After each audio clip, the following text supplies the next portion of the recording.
Relatório da PF sobre os atos antidemocráticos mostra que aliados de Bolsonaro atacaram o STF após um julgamento sobre a pandemia.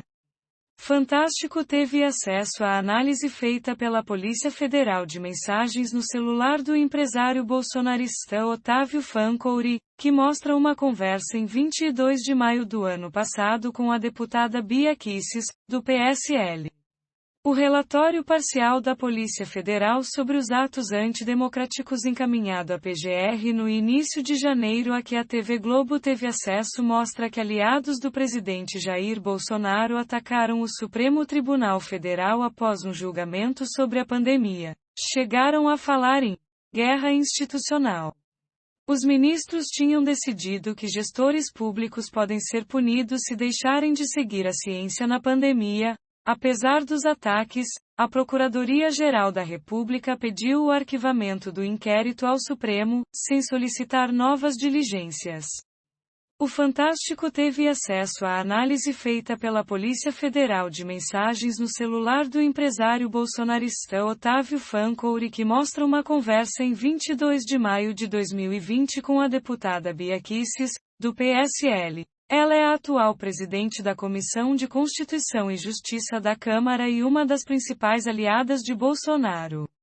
A deputada enviou um áudio para o empresário transcrito no relatório da Polícia Federal no qual diz que o Barroso chegou a citar a hidroxicloroquina, ou seja, estão querendo impedir o Bolsonaro de recomendar O empresário responde, canalhas, olha, vai ser muito difícil terminar esse governo sem entrar de cabeça numa guerra institucional contra eles, porque eles é que invadem o executivo.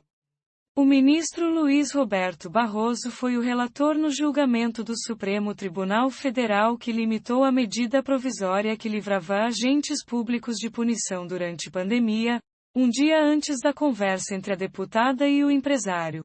Os ministros do Supremo decidiram que os agentes públicos podem ser punidos se deixarem de seguir critérios técnicos e científicos de autoridades reconhecidas nacionalmente e internacionalmente. É o caso, por exemplo, da recomendação para o uso de medicamentos sem comprovação de eficácia para o tratamento da Covid. Nos votos, ministros falaram explicitamente que não era possível indicar cloroquina.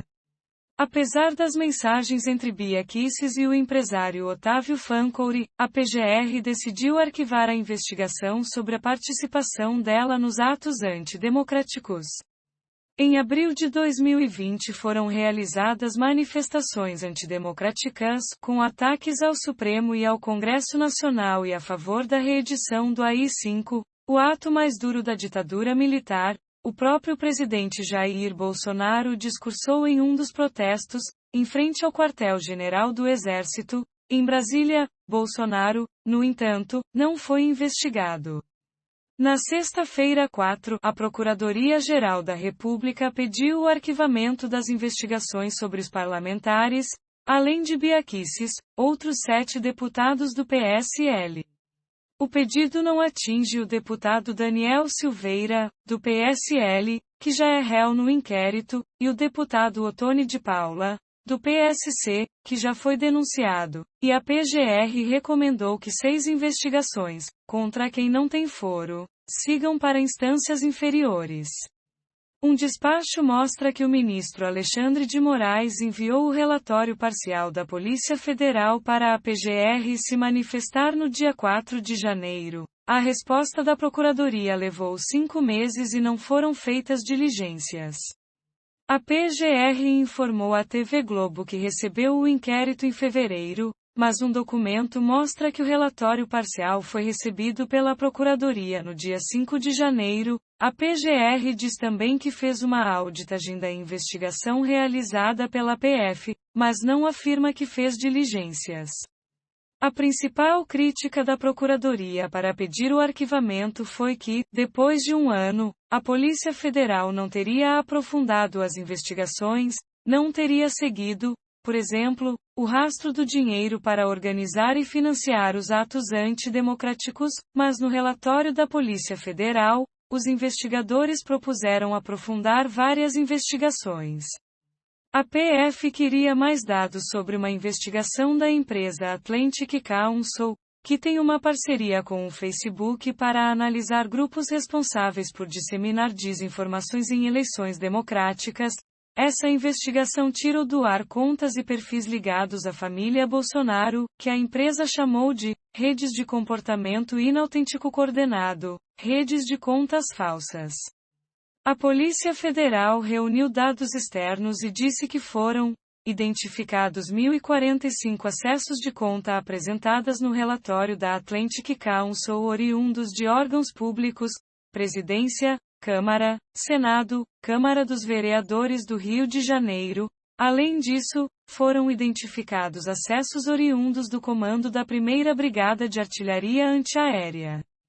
A PF propôs avançar as apurações sobre a utilização de contas falsas, no nome de outra pessoa, possivelmente operadas por Tércio Arnaldo Thomas, assessor de Bolsonaro e apontado como um dos integrantes do chamado Gabinete do Ódio, mas a PGR não aceitou. O pedido de arquivamento das investigações foi assinado pelo vice-procurador-geral, Humberto Jaques de Medeiros e não pelo procurador-geral, Augusto Aras. O ministro Alexandre de Moraes ainda vai analisar o pedido e o material produzido pela Polícia Federal. A defesa de Otávio Fancouri disse que não teve acesso ao relatório da Polícia Federal e que o vazamento da investigação distorce os fatos, constrange o cliente e perpetua um cenário já reconhecido pela PGR como inexistente. Numa rede social, a deputada Bia Kicis disse que depois de meses de investigação, com quebra de sigilos bancário e fiscal, nada encontraram. O Fantástico não teve retorno de Tércio Arnaldo. Ouça o podcast do Fantástico.